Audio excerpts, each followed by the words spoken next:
One of the big things, and it is on that miseducation, is the myth of I don't want to get big. Right. You That's know, huge. I don't want to look like a man. Exactly.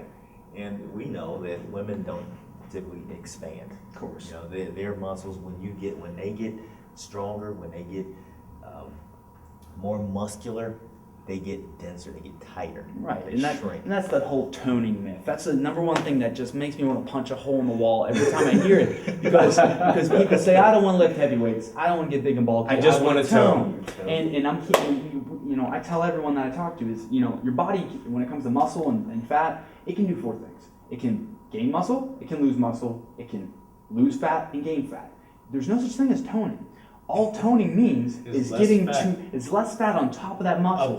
So we know this, the layers of subcutaneous water, fat and muscle underneath. The more you strengthen that muscle underneath, and a lot of people don't understand this either, is that you don't multiply your muscle, you don't grow new muscle. Your muscle fibers actually engorge and become denser. We all know this. And they become denser and harder to be able to respond to that stimulus you're putting on it.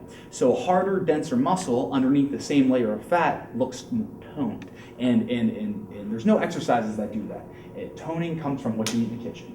And again, I want to do away with that word, toning. I think you come around to an important thing, which is spot reduction. Right. So, how many times?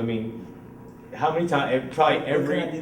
What can I do to lose here and here, the back of my arms? And this is another one of my little things that I've probably said 4 million times. I always tell people that are ladies and men that fat comes off the way an icicle melts. So where your fat deposits are the largest, your butt, your gut. For some people, it's the back of their arms. Yeah. That's like if you picture an icicle hanging on the garage and that starts to get warm, that icicle starts to melt. Well, what starts to disappear first is that tip, where it's thin. So if anybody's ever lost weight, like going through weight loss, and everybody goes, I can really see it in your face and neck. Mm-hmm.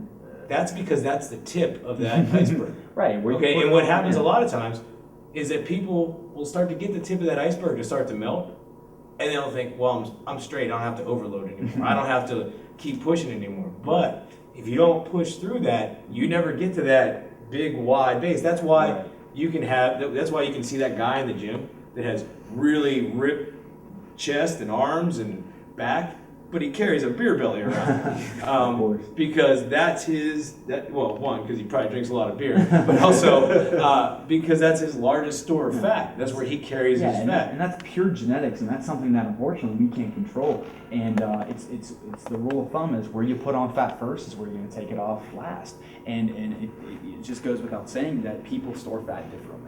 We talk about different kinds of obesity, such as gynoid obesity versus android obesity.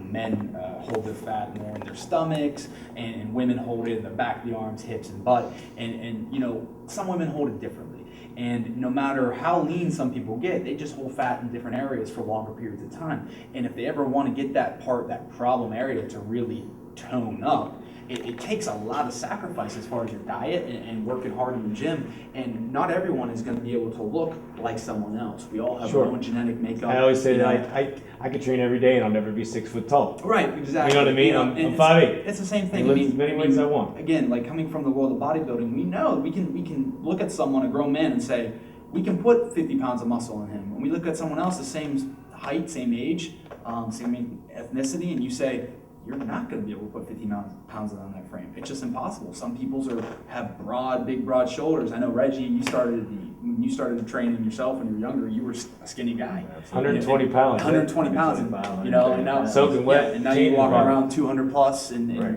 got a big, wide shoulder. And so genetics play a huge role in what your body is capable of.